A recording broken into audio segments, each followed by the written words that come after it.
There is a proposal, I think, I've seen some schematics for bathrooms downtown. Ralph, if we can continue to push that forward, I don't know if the timeline for next meeting or the 1st in October can be met. If we can get some type of numbers and the schematics for council to review, I'd like to see. Okay. But for approval, so that's what I'm saying, it's the timeline. We're going to talk about it today, but if we can have something that gives us numbers, something that we can say, all right, we approve, I'd like that done, as fast as possible, so if we can get that moved up. Also, last Friday, I had some interesting conversations with our chief of police regarding graffiti abatement. So if we can, put something together, maybe mid-October, we can talk about some of these things. I think the community and the council will be excited about what we were talking about, and if the chief can bring those forward, he had some very good ideas on that. Last Thursday, the Governor Schwarzenegger's office called City Hall, and he was going to be at a press conference in San Diego last Friday. He asked if I would be willing to attend, and I took 5 issues and hand-delivered it to his people. And one of the issues was his assistance on the approval process of the casino, making sure that when it went across his desk that he was aware that somebody had talked to him in person besides the tribe, and that he heard that it's important to this city. The second item was his assistance with Senator Dianne Feinstein and Senator Barbara Boxer on the visa issue with the State Department. Apparently he is close to Senator Feinstein, so we asked if he could place a call that let them know that this is critical for our community, and we gave him all the backup material, including our resolution that we passed, and all the letters that have been drawn from us and on the Mexican side. The third point was the EDD office closure, / elimination of phone lines. There's been rumors that they would eliminate about 30 phone lines at the local EDD office that a lot of the citizens, particularly the agricultural workers, use to check their benefits, to maybe make phone calls regarding job opportunities, and on down the line. So we requested that he help us and not eliminate the 30 or so phone lines. We talked about the impact, really, if they're calling a state department, most of them are 800 numbers. So how much of an impact can 800 toll-free numbers have on the state budget crisis? Not very much. So at least he's aware. The fourth thing was just to have him aware that if there's the port of entry becomes reality in the next couple of years, that the funding that Caltrans allocates to Cesar Chavez Boulevard not be eliminated. And again, stressing the importance that this is the front door to California. We talked about how there's French doors into California. San Diego County is the left, and we're the one that opens up and all the traffic moves through here. So we made it very clear that was important. And the fifth item was, I don't remember here.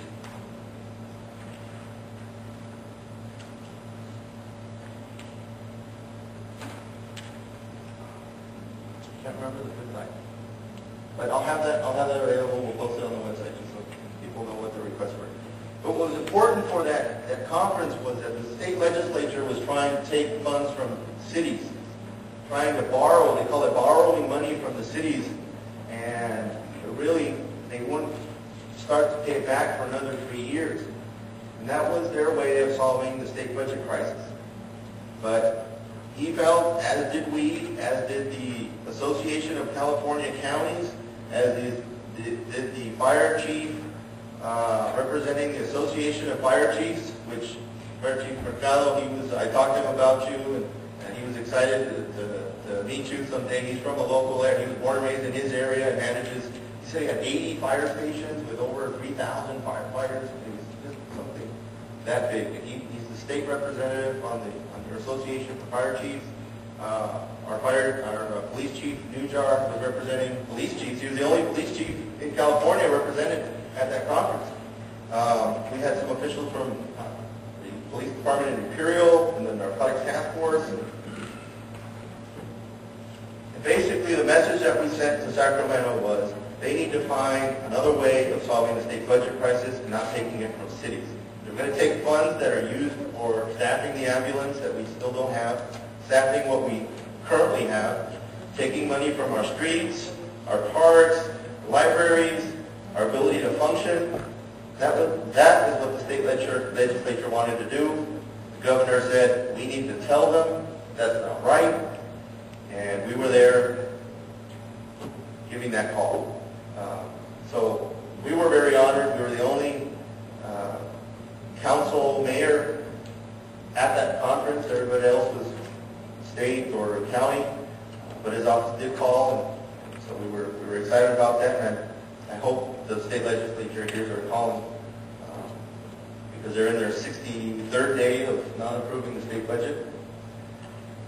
So hopefully that gets resolved soon, and our voice was heard. So that was exciting. Carla, can you please send me an email as a reminder regarding the contact in Mexicali? I also made contact with an association of Mexicali, and he gave me a person's name and number. I'll forward it to you.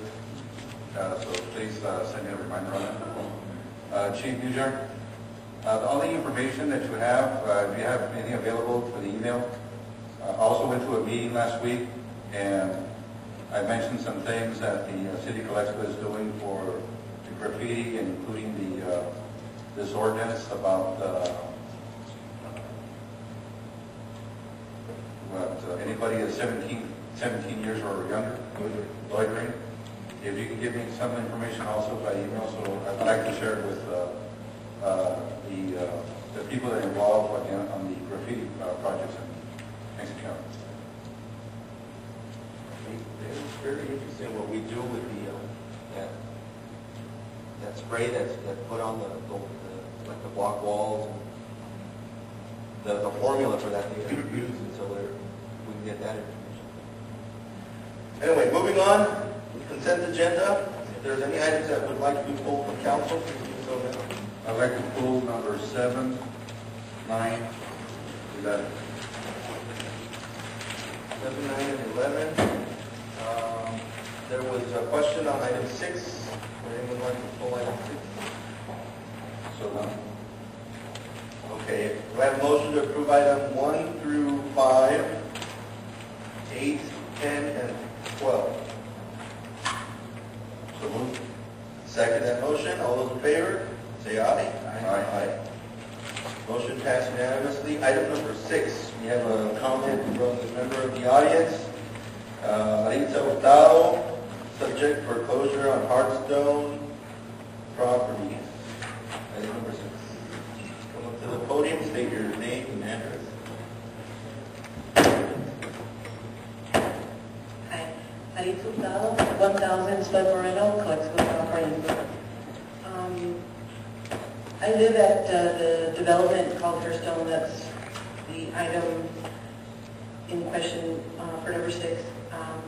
Apparently, the city manager at this point is looking to execute an agreement for foreclosure proceedings for those persons who have not yet paid their CFD taxes. We have visited the city council on many occasions, but just under public comment. And actually, at this point, we have formally requested to be on the agenda for the 16th of September. So right now, I believe it would be appropriate to ask that this matter be suspended until such time.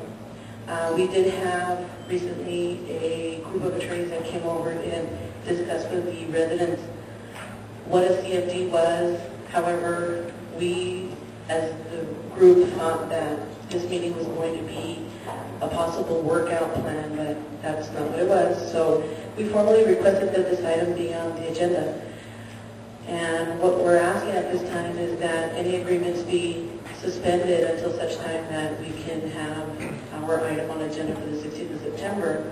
It may be more appropriate to wait until then.